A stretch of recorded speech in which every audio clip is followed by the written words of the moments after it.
Pulling அது எப்படி பண்ணுறது? காலையில் எழுந்ததும் எதுவும் சாப்பிடாமல் இதயம் வளர்த்தை வாயில ஊத்தி நல்லா கொப்பளிக்கணும், அப்புறம் அதை துப்பிடணும். இதுதான் ஆயில் புல்லிங்.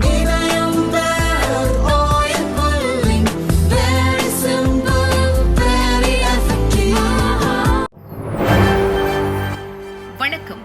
செய்திச் சுருக்கம். ரூபாய் 12 லட்சம் வரை வருமான வரி விலக்கு வெளியானது முக்கிய அறிவிப்பு. பார்லிமென்டில் பட்ஜெட் தாக்கல் செய்த மத்திய நிதியமைச்சர் நிர்மலா சீதாராமன் புதிய வருமான வரி குறித்த சட்ட திருத்த மசோதா அறிமுகம் செய்யப்படும் என அறிவித்தார். வரி செலுத்துபவர்களுக்காக கடந்த 10 ஆண்டுகளாக பல்வேறு வசதிகளை மத்திய அரசு செய்து வருகிறது. 1961 முதல் உள்ள வருமான வரி சட்டம் மாற்றப்படுகிறது.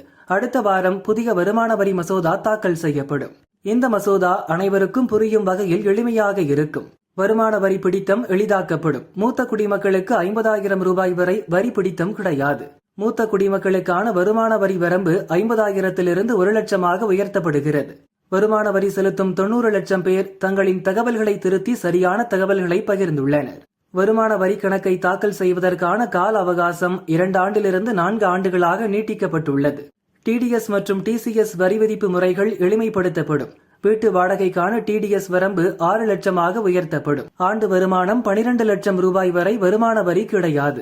மாத வருமானம் 1 லட்சம் வரை பெறுபவர்கள் இனி வருமான வரி செலுத்த தேவையில்லை.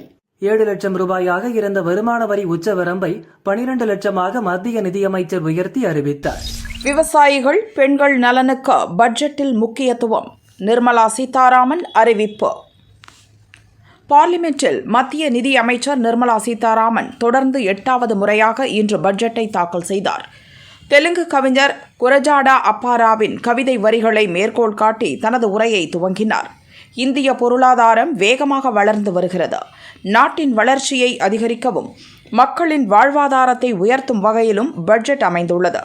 வளர்ச்சியடைந்த பாரதத்தை உருவாக்க மத்திய அரசு தீவிர முயற்சி எடுத்துள்ளது. விவசாயம், பெண்கள், இளைஞர்கள் நலனுக்கு பட்ஜெட்டில் முக்கியத்துவம் அளிக்கப்பட்டுள்ளது. தன் தானிய கிருஷி யோஜனா திட்டத்தில் விவசாயத்துறையை மேம்படுத்த நடவடிக்கை எடுக்கப்பட்டுள்ளது. துவரை, மசூர், உளுந்து பருப்புகளின் உற்பத்தியை பெருக்க முக்கிய கவனம் செலுத்தப்படுகிறது. பழங்கள், காய்கறிகள், உணவுப் பொருள் உற்பத்தியை அதிகரிக்க மாநில அரசுகளுடன் இணைந்து நடவடிக்கை எடுக்கப்படும். 7.7 கோடி விவசாயிகள் நலனுக்கான கடன் உதவி 3 லட்சம் ரூபாயிலிருந்து 5 லட்சம் ரூபாயாக உயர்த்தப்படும். வரி, மின்சாரம், சுரங்கம், நிதி, ஊரக வளர்ச்சி, ஒருங்கிணைந்த பொருளாதாரம் ஆகிய 6 அம்சங்களுக்கு இலக்கு நிர்ணயிக்கப்பட்டுள்ளது. நாட்டின் ஏற்றுமதியில் 45% சிறு குறு நிறுவனங்களை சார்ந்துள்ளது. இந்த நிறுவனங்களுக்கான கடன் உச்சவரம்பை அதிகரிக்க நடவடிக்கை எடுக்கப்பட்டுள்ளது என பட்ஜெட் உரையில் நிர்மலா கூறினார். கூடுதலாக 10,000 மெடிக்கல் சீட் மாணவர்களுக்கு ஜாக்பாட். பாரதிய பாஷா புஸ்தக் திட்டத்தில் மாணவர்களுக்கான பாடங்களை தாய்மொழியிலேயே டிஜிட்டல் முறையில் வழங்கப்படும் என பட்ஜெட்டில் நிதியமைச்சர் நிர்மலா சீதாராமன் அறிவித்தார். நாடு முழுவதும் மேல்நிலைப் பள்ளிகள், சுகாதார நிலையங்களுக்கு பாரத் நெட் மூலம் பிராட்பேண்ட் வசதி ஆகியவை அமைக்கப்படும். திறன் மேம்பாட்டிற்காக 5 சிறப்பு மையங்கள் சர்வதேச தரத்தில் அமைக்கப்படும். கடந்த 10 ஆண்டில் 23 ஐஐடிகளில் மாணவர் எண்ணிக்கை 2 மடங்காக உயர்த்தப்பட்டுள்ளது. மேலும் ஐஐடிகளில் 6,500 இடங்கள் அதிகரிக்கப்படும். பாட்னாவில் ஐஐடி விரிவாக்கம் செய்யப்படும். அடுத்த கல்வியாண்டில் கூடுதலாக 10,000 மெடிக்கல் சீட்டுகள் உருவாக்கப்படும். அடுத்த 5 ஆண்டுகளில் மருத்துவ படிப்பில் 75,000 கூடுதல் இடங்கள் உருவாக்கப்படும் என பட்ஜெட்டில் நிதியமைச்சர் நிர்மலா சீதாராமன் அறிவித்தார். 5 லட்சம் பெண்களுக்கு 2 கோடி ரூபாய் நிதி பட்ஜெட்டில் நிர்மலா அறிவிப்பு. பார்லிமென்டில் 2025-26 ஆண்டுக்கான பட்ஜெட்டை லோக்சபாவில் நிதியமைச்சர் நிர்மலா சீதாராமன் தாக்கல் செய்தார். மத்திய அரசின் கிசான் கிரெடிட் கார்டு மூலமாக விவசாயிகளுக்கு 5 லட்சம் ரூபாய் வரை கடன் வழங்கப்படும். விவசாயம் உள்ளிட்ட முக்கிய துறைகளில் AI தொழில்நுட்பத்தை பயன்படுத்த நடவடிக்கை எடுக்கப்படும். ஆண்டுக்கு 12.7 லட்சம் டன் உரம் உற்பத்தி செய்ய இலக்கு நிர்ணயிக்கப்பட்டுள்ளது. காலனி உற்பத்தி, தோல் தொழிலில் 22 லட்சம் பேருக்கு வேலை வழங்கும் வகையில் சிறப்பு திட்டங்கள் செயல்படுத்தப்படும். புத்தாக்க நிறுவனங்களுக்கு கடன் சலுகைகள் வழங்க 10,000 கோடி ரூபாய் ஒதுக்கீடு செய்யப்பட்டுள்ளது. 5 லட்சம் பெண்கள், SC/ST பிரிவைச் சேர்ந்த முதல் தலைமுறை தொழில் முனைவோர்களுக்கு 2 கோடி ரூபாய் கடன் உதவி வழங்கப்படும்.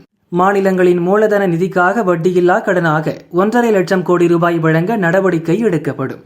நகர்ப்புற மேம்பாட்டிற்காக 1 லட்சம் கோடி ரூபாய் ஒதுக்கீடு செய்யப்படுகிறது. மாநில அரசுகளுடன் இணைந்து புதிதாக 50 சுற்றுலா மையங்கள் உருவாக்கப்படும். சுற்றுலாவை மேம்படுத்த விசா அறிமுகம் செய்யப்பட்டு விசா கட்டணமும் ரத்து செய்யப்படும் என பட்ஜெட்டில் நிதியமைச்சர் நிர்மலா அறிவித்துள்ளார். 36 உயிர்காக்கும் மருந்துகளுக்கு சுங்கவரி ரத்து. Day care cancer centers in all district hospitals in the next 3 years. 200 centers will be established in 25-26 itself. 2025-26 நிதியாண்டுக்கான பட்ஜெட்டை லோக்சபாவில் நிதியமைச்சர் நிர்மலா சீதாராமன் இன்று தாக்கல் செய்தார். அப்போது கேன்சர் உள்ளிட்ட தீவிர நோய்களுக்கான 36 வகை உயிர்காக்கும் மருந்துக்கு சுங்கவரியை முற்றிலும் ரத்து செய்வதாக நிர்மலா சீதாராமன் அறிவித்தார். அடுத்த 3 ஆண்டுகளில் அனைத்து மாவட்ட அரசு மருத்துவமனையில் இலவச கேன்சர் சிகிச்சை மையம் அமைக்கப்படும்.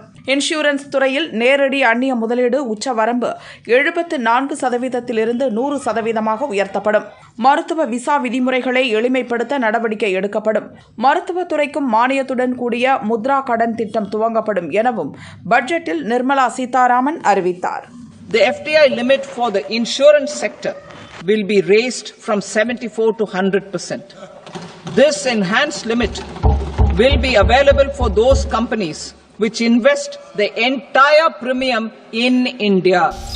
மத்திய பட்ஜெட் தாக்கல், எதிர்க்கட்சிகள் வெளிநடப்பு.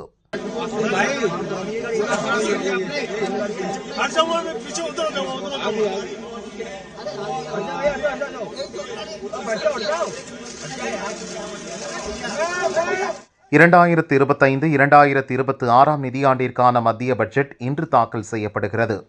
பார்லிமெண்டில் மத்திய நிதியமைச்சர் நிர்மலா சீதாராமன் பட்ஜெட்டை தாக்கல் செய்கிறார். இது அவர் தாக்கல் செய்யும் 8வது பட்ஜெட் ஆகும். முன்னதாக பட்ஜெட் ஆவணங்களுடன் நிர்மலா சீதாராமன் மத்திய நிதியமைச்சகம் வந்தார். தில்லியில் உள்ள ராஷ்டிரபதி பவனில் பட்ஜெட் ஆவணங்களுடன் ஜனாதிபதி திரௌபதி முர்முவை சந்தித்து பேசினார். ஜனாதிபதி திரௌபதி முர்மு நிர்மலா சீதாராமனுக்கு இனிப்பு வழங்கி பாராட்டினார்.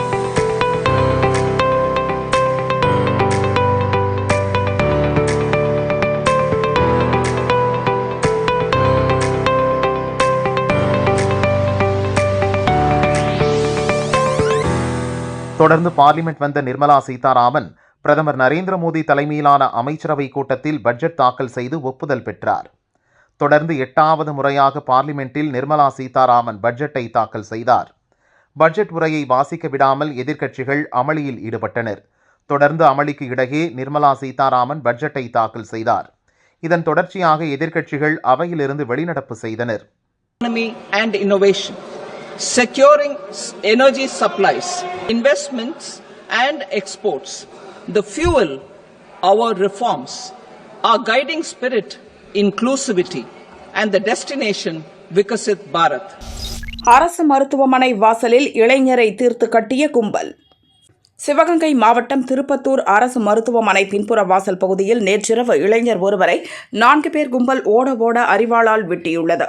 அலறல் சத்தம் கேட்டு அக்கம் பக்கத்தினர் ஓடி வந்தனர். முகம், கை, காலில் வெட்டுப்பட்டு அந்த இளைஞர் சரிந்து கிடந்தார். கும்பல் தப்பியோடிவிட்டது. வெட்டுப்பட்ட இளைஞரை திருப்பத்தூர் அரசு மருத்துவமனையில் சேர்த்தனர். ஆனால் அவர் இறந்துவிட்டார். போலீசார் விசாரித்ததில் கொலை செய்யப்பட்டவர் மின்நகரைச் சேர்ந்த 27 வயதான சண்முகநாதன் என்பது தெரிந்தது. முன் விரோதம் காரணமாக அவரை தீர்த்து கட்டி இருக்கலாம் என போலீசார் சந்தேகிக்கின்றனர்.